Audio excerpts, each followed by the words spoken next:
Hi everyone, today we will talk about how to fix or how to solve WhatsApp GB not installed. To know how to fix GB WhatsApp not installed, you should just go to settings like this. You will click. After that, in this page, you will go to apps, default apps, app settings.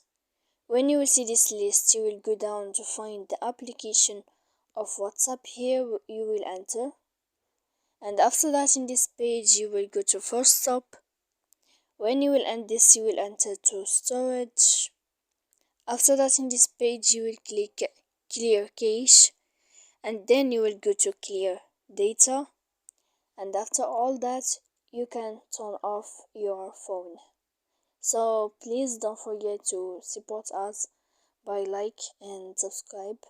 See you next time in another